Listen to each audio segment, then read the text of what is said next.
Hello students, welcome back to our English class.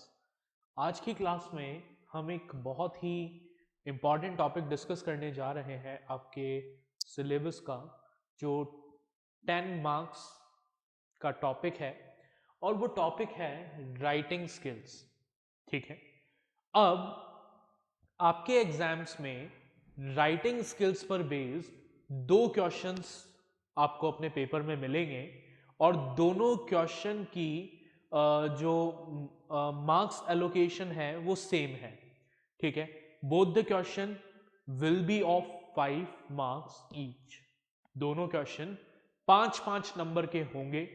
दोनों ही question में आपको इंटरनल चॉइस मिलेगी, यानी 2 क्वेश्चंस मिलेंगे जिनमें से आपको कोई एक क्वेश्चन अटेम्प्ट करना होगा।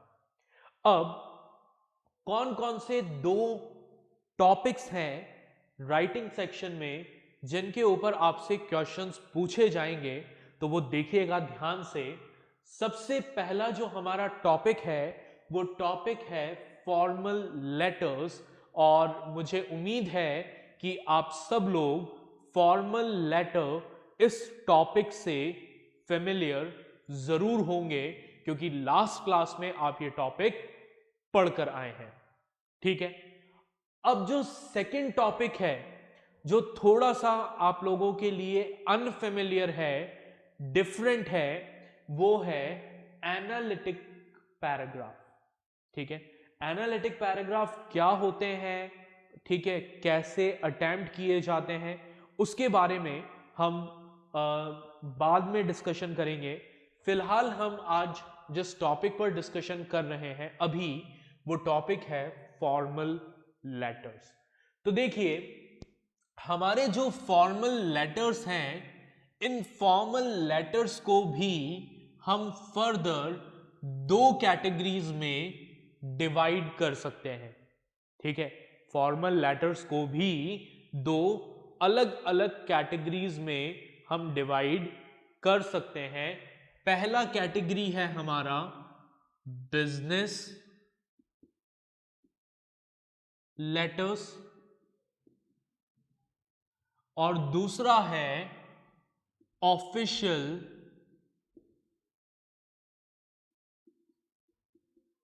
लेटर्स। ठीक है, अब बिजनेस लेटर्स क्या होते हैं?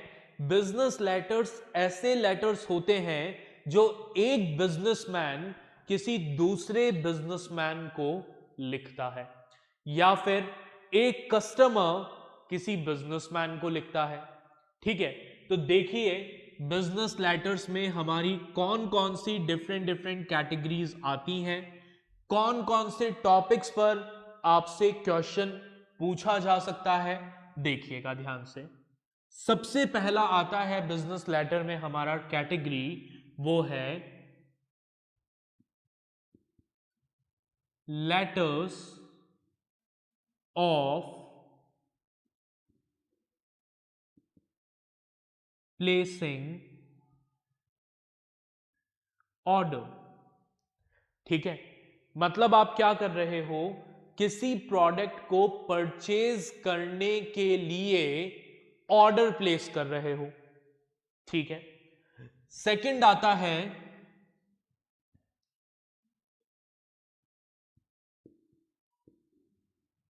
लेटर ऑफ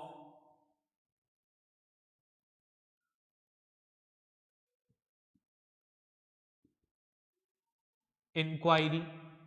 थोड़ा सा सीक्वेंस इसका चेंज हो गया है, इंक्वायरी को पहले कर लो, ऑर्डर को बाद में कर लो, उससे कोई फर्क नहीं पड़ता।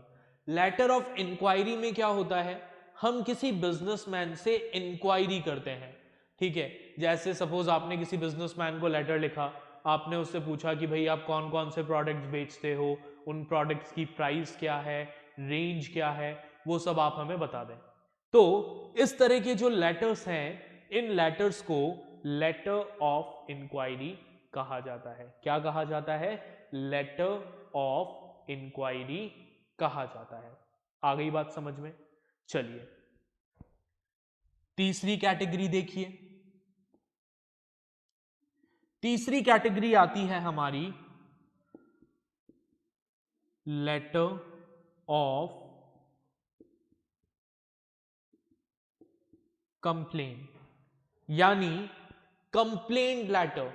अगर हम किसी को कोई कंप्लेन कर रहे हैं, मतलब हमने कोई प्रोडक्ट ऑर्डर किया था किसी बिजनेसमैन को, अब वो प्रोडक्ट खराब निकला, डिफेक्टिव निकल गया, या उससे हम सेटिस्फाइड नहीं हैं, तो अब हम क्या कर रहे हैं, हम बिजनेसमैन को लेटर लिख के कंप्लेन कर रहे हैं कि आपने जो प्रोडक्ट भेजा है वो प्रोडक्ट एज पर एक्सपेक्टेशन नहीं है, काइंडली आप इस प्रोडक्ट को रिप्लेस करें या फिर हमें हमारी प्राइस रिफंड करें।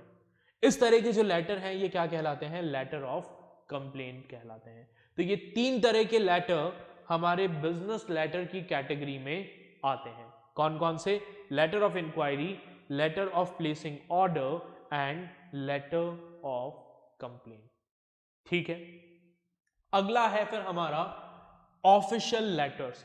अब ऑफिशियल लेटर्स क्या होते हैं, ऑफिशियल लेटर्स मतलब ऐसे लेटर्स जो आप किसी ऑफिशियल पर्सन को लिख रहे हैं। ठीक है, ऑफिशियल पर्सन कैसे, ऑफिशियल पर्सन जैसे आप किसी पुलिस सुप्रिटेंडेंट को लेटर लिख रहे हो, इलेक्ट्रिसिटी बोर्ड के डायरेक्टर को आप लेटर लिख रहे हो कंप्लेन करने के लिए कि भाई आपके एरिया में इलेक्ट्रिसिटी की सप्लाई इरेगुलर है। ठीक है, या फिर आप किसी न्यूज़पेपर एडिटर को लेटर लिख रहे हैं। तो ऐसे लेटर जो किसी ऑफिशियल पर्सन को लिखे जाते हैं उन लेटर्स को ऑफिशियल लेटर कहा जाता है। अब ये ऑफिशियल लेटर कंप्लेन के बारे में भी हो सकते हैं, किसी चीज की कंप्लेन करने के लिए भी हो सकते हैं, या फिर अपने जनरल व्यू पॉइंट्स प्रेजेंट करने के लिए किसी सिचुएशन स्पेसिफिक लेटर भी हो सकते हैं। जैसे फॉर एग्जांपल आपने देखा कि भाई आपने ऑब्जर्व किया कि लोग जो हैं वो बहुत रफ ड्राइविंग करते हैं, रैश ड्राइविंग करते हैं, जिसकी वजह से काफ़ी सारे एक्सीडेंट्स होते हैं। तो अब आप क्या कर रहे हो, रैश ड्राइविंग के अगेंस्ट आप अवेयरनेस क्रिएट करना चाहते हो, तो आप क्या कर रहे हो, न्यूज़पेपर एडिटर को लेटर लिख रहे हो। ठीक है, तो ये लेटर किस कैटेगरी में आएगा, ऑफिशियल लेटर्स की कैटेगरी में आएगा। ठीक है, ये बात समझ में आ गई। आप इतना सा इसको नोट करिए, फिर हम लेटर के फॉर्मेट को डिस्कस करते हैं कि फॉर्मल लेटर का फॉर्मेट क्या होता है। ठीक है, आप इसको नोट कर लीजिए।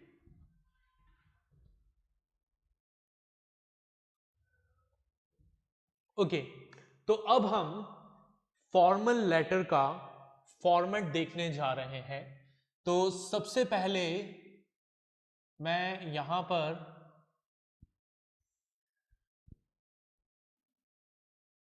एक मार्जिन बना रहा हूं। ठीक है, सपोज ये हमारा पेज है, ये अपर मार्जिन है और ये साइड मार्जिन है। तो सबसे पहली चीज जो आपको ध्यान रखनी है लेटर लिखते समय, वो ये ध्यान रखनी है कि सारी चीजें एक्सट्रीम लेफ्ट हैंड मार्जिन से स्टार्ट होगी। ठीक है, सबसे पहले क्या आएगा, सबसे पहले आएगा हमारा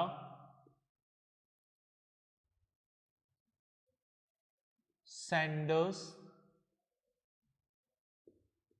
एड्रेस। ठीक है, क्या लिखना है हमें, सेंडर्स एड्रेस लिखना है।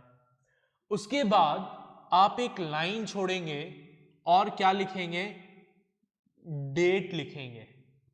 क्या लिखेंगे, डेट लिखेंगे। आफ्टर दैट आप फिर एक लाइन छोड़ेंगे और रिसीवर्स एड्रेस लिखेंगे। रिसीवर्स एड्रेस मतलब जिस पर्सन को आप लेटर लिख रहे हैं उस पर्सन का एड्रेस लिखेंगे। तो सेंडर्स एड्रेस हो गया, मैं मेंशन कर दूंगा बाद में, sender's address, date, receiver's address. Next is,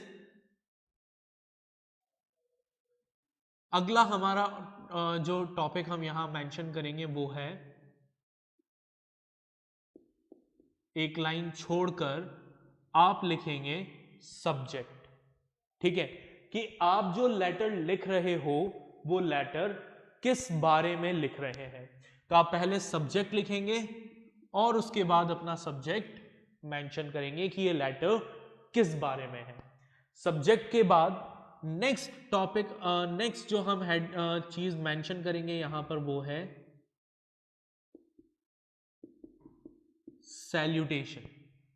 salutation मतलब सैल्यूटेशन में क्या आएगा, डियर सर, मैडम, ठीक है, या फिर सर या मैडम।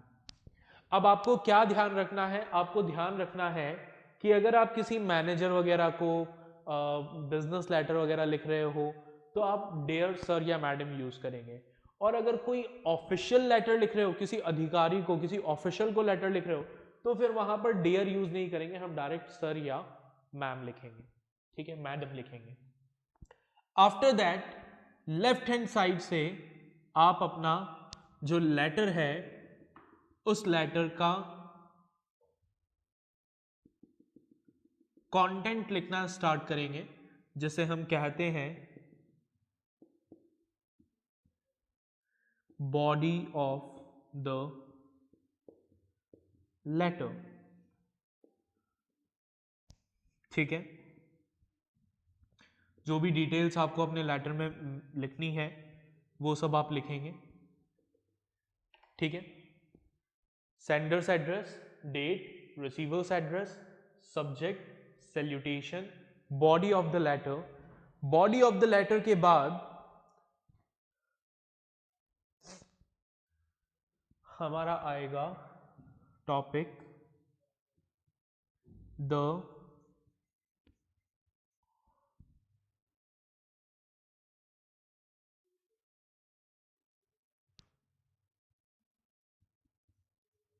कॉम्प्लीमेंट्री क्लोज, ठीक है। अब कॉम्प्लीमेंट्री क्लोज का मतलब क्या है, कॉम्प्लीमेंट्री क्लोज का मतलब है हम लास्ट में लिखेंगे thanking you, yours truly, yours faithfully, ठीक है। नॉर्मली ट्रूली या फेथफुली ही हम यूज करते हैं। उसके बाद आएगा आपका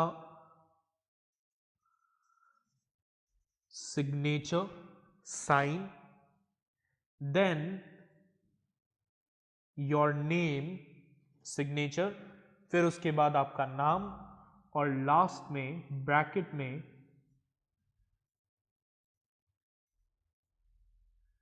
आपकी डेजिग्नेशन कि आप किस पोस्ट पर हैं, आप किस डेजिग्नेशन पर हैं, ठीक है। अब यहां पर कुछ बातों का हमें ध्यान रखना है। सबसे पहली चीज का जिसका हमें ध्यान रखना है वो है फॉर्मेट ऑफ डेट, कि भाई डेट कैसे लिखें। तो डेट लिखने के लिए आप दोनों में से कोई भी फॉर्मेट यूज कर सकते हैं। पहला 1 अप्रैल 20XX, या तो इस तरीके से आप डेट लिख सकते हैं। इस तरीके से डेट लिख रहे हैं तो यह ध्यान रखना है कि इस डेट के फॉर्मेट में कॉमा नहीं आता है। या फिर आप डेट लिख सकते हैं ऐसे, अप्रैल 1 कॉमा 20XX, ठीक है। You can follow any method out of these two, ठीक है। इसके अलावा किसी और तरीके से डेट लिखोगे तो वो गलत होगा। सेम उसी तरीके से जब आप एड्रेस लिखेंगे तो एड्रेस के लिए भी आपको क्या करना है, 3 लाइन फॉर्मेट यूज करना है, ठीक है। जैसे सपोज आप हिंदुस्तान टाइम्स के एडिटर को लेटर लिख रहे हो तो द एडिटर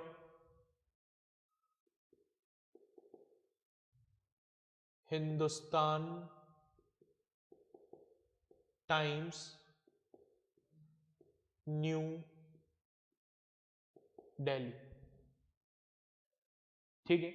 ये 3 लाइन फॉर्मेट आपको यूज करना है, और एज पर सीबीएसई's गाइडलाइंस सीबीएसई की गाइडलाइंस के अकॉर्डिंग एक और चीज का आपको ध्यान रखना है, और वो ये कि अब से एड्रेस में कॉमा यूज नहीं होता।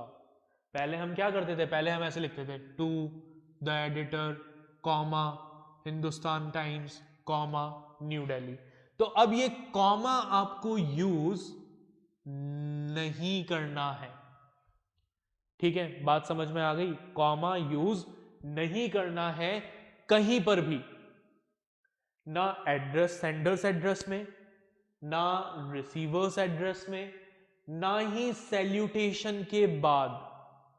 ठीक है, पहले बहुत सारे बच्चे, मैक्सिमम स्टूडेंट्स ये गलती करते हैं। क्या करते हैं, यहां पर लिखते हैं डियर सर कॉमा, तो यहां पर भी कॉमा नहीं आएगा। मैं यहां पर लिख भी देता हूं, डू नॉट यूज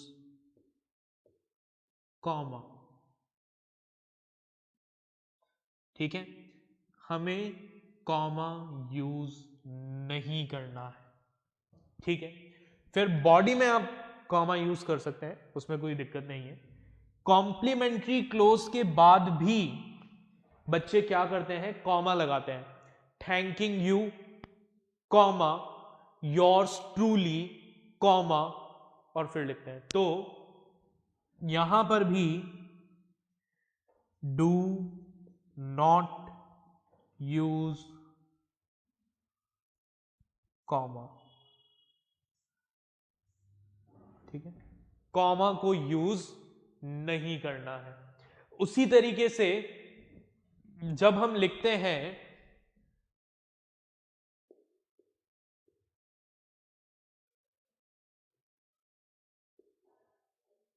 तो बच्चे यहां पर इन्वर्टेड कॉमा लगा देते हैं, योर्स ट्रूली। तो यहां पर ये इन्वर्टेड कॉमा नहीं आएगा। क्लियर? आपको ये ऐसे लिखना है। ये यहां पर अगर आप इन्वर्टेड कॉमा लगाएंगे तो ये क्या होगा, गलत होगा। करेक्ट फॉर्म क्या होगा, योर्स ट्रूली। ठीक है, मैं इसको अलग कर देता हूं। Right? So this is the universal format for all the formal letters. जितने भी formal letters हम लिखेंगे उन सभी formal letters में इसी format को आपको use करना है। बात समझ में आ गई? आप इसको नोट डाउन कर लीजिए, उसके बाद हम मिलते हैं लेटर के एक एग्जाम्पल के साथ। Please note it down.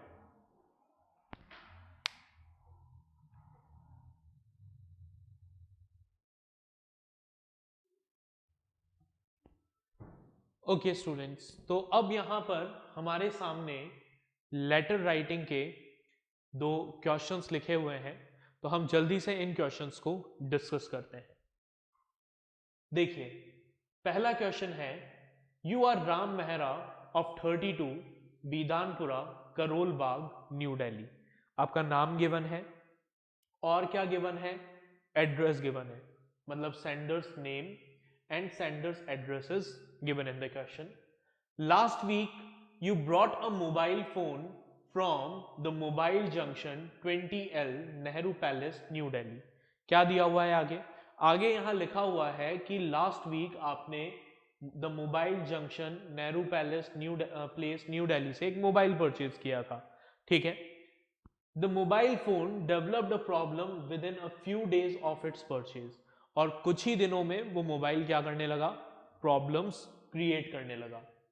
Right a letter to the dealer giving details of the nature of the problem and asking him or her to rectify the defect or replace the phone.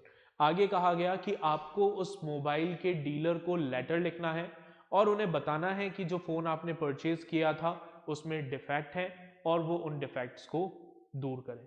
तो question पढ़ने के बाद हमें ये तो समझ में आ गया that this is a business letter, और बिजनेस लेटर में भी कौन सा लेटर है, it is a letter of complain, complain का लेटर है। तो फटाफट से इस क्वेश्चन का आंसर देखते हैं। अब हमारा आंसर क्या होगा, आंसर में सबसे पहले हम लिखेंगे सेंडर्स एड्रेस। ठीक है, तो यहां पर सेंडर्स एड्रेस जो है वो हमें ऑलरेडी क्वेश्चन में गिवन है। क्या एड्रेस दिया हुआ है?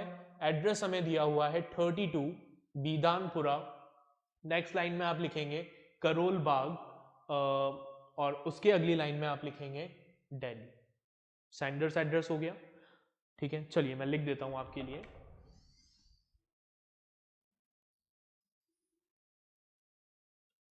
सपोज ये हमारी मार्जिन है, तो 32 बीदानपुरा करोल बाग दिल्ली। ठीक है, सेंडर्स एड्रेस हो गया। सेंडर्स एड्रेस के बाद क्या आएगा? आप एक लाइन छोड़ेंगे और डेट डालेंगे। तो आपका जो एग्ज़ाम होने वाला है वो एग्ज़ाम होने वाला है 6 मई 2021, तो हम 6 मई की डेट डाल देते हैं, 6 मई 2021। फिर उसके बाद क्या आता है? इसके बाद हम लिखेंगे रिसीवर्स एड्रेस। तो ये जो लेटर है, ये लेटर हम किसको लिख रहे हैं? ये लेटर हम लिख रहे हैं the mobile junction 20L Nehru palace new Delhi को। तो यहां पर सेंडर्स एड्रेस लिख, रिसीवर्स एड्रेस लिख देते हैं। तो रिसीवर्स एड्रेस क्या होगा? देखें, एक लाइन छोड़कर लिखना है ये, the mobile junction 20L Nehru place new Delhi. ठीक है, सेंडर्स एड्रेस हो गया, डेट हो गया, रिसीवर्स एड्रेस हो गया। उसके बाद आएगा सब्जेक्ट। तो अब सब्जेक्ट क्या है हमारा? किस लिए लेटर लिख रहे हैं?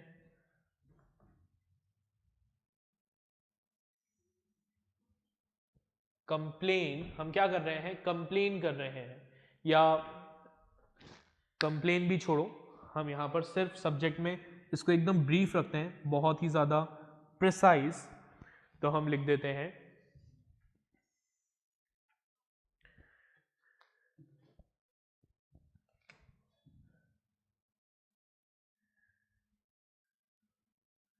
Defective mobile phone. ठीक है भाई, लेटर लिख रहे हैं तो बाय डिफॉल्ट ऑब्वियस सी बात है कि कंप्लेन ही कर रहे हैं, और सब्जेक्ट क्या है? Defective mobile phone. फिर उसके बाद क्या आएगा? उसके बाद आएगा हमारा सैल्यूटेशन। तो सैल्यूटेशन में हम क्या लिखेंगे? सर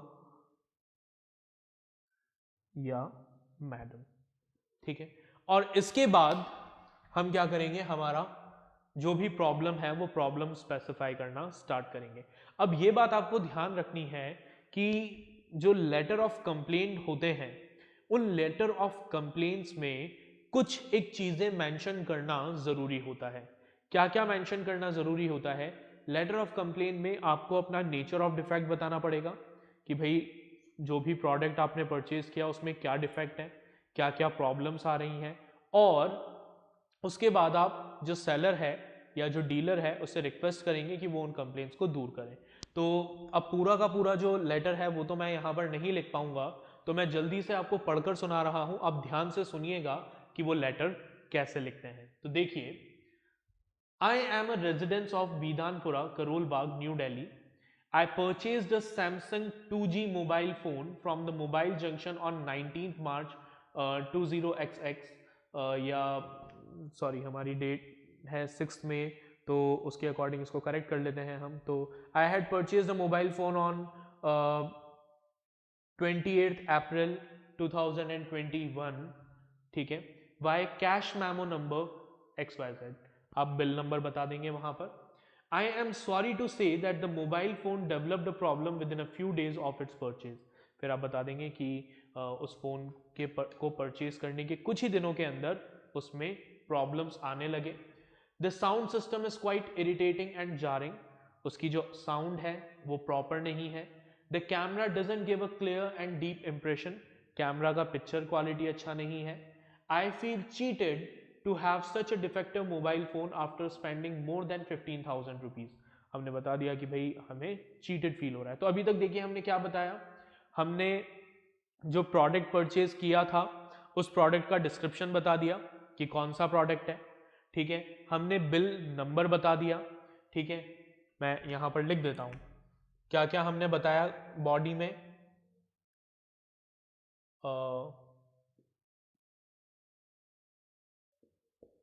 प्रोडक्ट डिटेल्स हमने बताए, और क्या बताया हमने,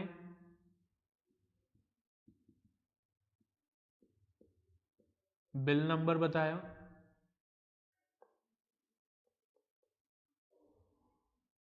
और क्या बताया हमने, नेचर ऑफ डिफेक्ट कि फोन में क्या क्या डिफेक्ट है वो हमने बताया, ठीक है। और क्या बता दिया हमने अभी तक, डेट ऑफ परचेज भी हमने बताया, ठीक है। अब आगे देखें, it is quite unfortunate that even after sending 2 reminders you have shown no urgency to rectify the defect or replace the defective mobile set at the earliest। हमने हमारी और कंप्लेन आगे कंटिन्यू की, हमने बताया कि हम 2 बार कंप्लेन कर चुके हैं लेकिन उसके बाद भी आपने हमारे डिफेक्ट को दूर नहीं किया है। I hope you will do the needful within a week. फिर हमने उन्हें कहा कि आप एक वीक के अंदर जो भी ज़रूरी है वो करें। I am sure you will not compel me to knock the doors of the consumer court for the redressal of the wrong. और लास्ट में हमने थोड़ा सा एक वार्निंग, पोलाइट वार्निंग दे दी कि भाई मैं उम्मीद करता हूँ कि आप मुझे कंज्यूमर कोर्ट जाने के लिए मजबूर नहीं करेंगे। एंड लास्ट में योर सिंसियरली और आपका नाम। So this is how we write a letter of complain. ये चीजें मेंशन करना जरूरी होता है in a letter of complain, right. अब अगला क्वेश्चन देखिए, अगला क्वेश्चन क्या है, you are A R Dalmia in charge of the physical education department of your school. आपका नाम दिया हुआ है और आपके बारे में बताया कि आपकी डेजिग्नेशन क्या है, you are the physical education in charge of physical education department. You need a various items of sport for the department। आगे बताया कि आपको आपके डिपार्टमेंट के लिए बहुत सारे डिफरेंट आइटम्स की ज़रूरत है। Write a letter to Messrs Jagbir Singh and sons, a well known supplier of sport goods Jalandhar, inquiring him about the rates of each item and the maximum discount that they can offer you. तो आपको क्या करना है, आपको letter लिखना है किसको, messrs Jagbir Singh and sons को, जो स्पोर्ट्स गुड्स के वेल नोन सप्लायर हैं जलंधर के, और उनसे इंक्वायरी करनी है कि वो कौन कौन से स्पोर्ट गुड्स सप्लाई करते हैं और उसकी प्राइस क्या होगी और कितना डिस्काउंट वो आपको दे पाएंगे। तो देखें सबसे पहले हम क्या लिखेंगे, सबसे पहले हम लिखेंगे सेंडर्स एड्रेस। तो अब यहां पर सेंडर्स एड्रेस हमको गिवन नहीं है, हमें सिर्फ नेम गिवन है, ठीक है, और कुछ नहीं पता। तो हम क्या करेंगे, हम सेंडर्स नेम क्रिएट करेंगे, ठीक है, सेंडर्स एड्रेस क्रिएट करेंगे। तो कुछ भी क्रिएट कर लो, physical education department XYZ public school Jalandhar, sender's address हो गया। देन डेट आ जाएगी 6 मई 2021, कोई भी डेट आप डाल सकते हो, ठीक है। फिर उसके बाद रिसीवर्स एड्रेस लिखेंगे। अब रिसीवर्स एड्रेस क्या है, रिसीवर्स एड्रेस हमें पता है messrs Jagbir Singh and sons, ठीक है, और जलंधर, ठीक है। अब क्या करना है, सब्जेक्ट लिखना है। तो सब्जेक्ट लिख देंगे, क्या सब्जेक्ट है हमारा, किस बारे में लेटर लिख रहे हैं हम, inquiry about sports item, simple. फिर सैल्यूटेशन आ जाएगा सर या मैडम, और उसके बाद आएगा हमारा कंटेंट यानी बॉडी ऑफ द लेटर। तो बॉडी ऑफ लेटर देखिए कैसे लिखेंगे, we are old customer of yours and need no introduction, कि हम आपके पुराने कस्टमर्स हैं, ठीक है, हम कोई इंट्रोडक्शन की जरूरत नहीं है। Being a leading supplier of sport goods we can expect the best quality of goods at competitive rate. हम जानते हैं कि आप बेस्ट सप्लायर हैं इस तरह के गुड्स के, तो हम उम्मीद कर रहे हैं कि आप हमें बेस्ट क्वालिटी के गुड्स रीजनेबल रेट पर सप्लाई करेंगे। As we are planning a bulk order with you, we want to inquire at what rate you can supply each item of different sports. ठीक है, हमने उनसे पूछा कि भाई हम एक बल्क ऑर्डर प्लेस करना चाहते हैं, तो आप हमें बताइए कि आप हमें वो स्पोर्ट्स आइटम किस रेट पर सप्लाई कर सकते हैं. The likely number of items with the details are attached here. ठीक है, हम उस मेंशन कर देंगे कि हमें क्या क्या चीज़ें चाहिए. Kindly study them thoroughly and give the lowest quotation eight which you can supply the desired goods. हमने उन्हें बता दिया कि आप इस लिस्ट को अच्छे से स्टडी कर लीजिएगा और हमें बता दीजिएगा कि भाई आप किस प्राइस पर हमें वो प्रोडक्ट सप्लाई कर सकते हो. Let us remind you that you have been giving us 20% flat discount on various items.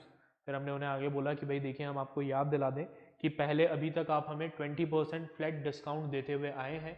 As we are an educational institute, we would expect a special discount that dealers generally give to such institution. और फिर आगे उन्होंने लिखा कि भाई क्योंकि हम एक एजुकेशनल इंस्टीट्यूट हैं तो जो एजुकेशनल इंस्टीट्यूट के लिए जो डिस्काउंट बनता है वो भी आप हमें प्रोवाइड करें. Kindly do the needful excuse me. Kindly do the needful and furnish all the details at the earliest. So kindly आप हमें complete catalog जितना जल्दी हो सके उतना जल्दी प्रोवाइड कर दें. और लास्ट में आ जाएगा yours truly. नाम क्या है? AR दालमिया. ठीक है, आगे क्या आएगा? इंचार्ज, आपकी designation incharge physical education department. ठीक है, तो this is how we write a letter of inquiry. अच्छा, अब अगर ऑर्डर करना हो तो क्या करेंगे? ऑर्डर करना हो तो भी चीजें सारी यही रहेगी. ठीक है, बस हम क्या करेंगे, हम एक टेबल बनाएंगे. ठीक है, अपना इंट्रोडक्शन देंगे, इंट्रोडक्शन देकर एक टेबल बनाएंगे और उस टेबल में हम क्या करेंगे, ऑर्डर प्लेस करेंगे. जैसे टेबल हमने बना दिया, सबसे पहले serial number, name of article और क्वांटिटी. तो जैसे आप स्पोर्ट्स इक्विपमेंट मंगवा रहे हो तो हम लिख देंगे that we are the old customer of yours. ठीक है, your organization is a well known organization and we want to purchase the following items from your organization. तो लिख देंगे first cricket bat quantity 5, 2 tennis balls 5. इस तरीके से हम क्या करेंगे, ऑर्डर प्लेस करेंगे और लास्ट में हम लिख देंगे kindly send the goods as soon as possible in safe condition. Okay, safe and secure packing, and we will also request for discount that since we are the old customers of yours, kindly give us 10%, 20% discount over the MRP. So this is how we write different types of letters. ठीक है, I hope ये जो letter writing वाला topic है ये topic आपको समझ में आ गया होगा. ठीक है, फॉर्मेट आपको क्लियर होगा. कुछ क्वेश्चंस आपको इसके साथ दिए जाएंगे, उन क्वेश्चंस को आपको अच्छे से स्टडी करना है और जो वर्कशीट आपको मिलेगी उस वर्कशीट को सॉल्व करना है. Right, so till then take care, bye everyone.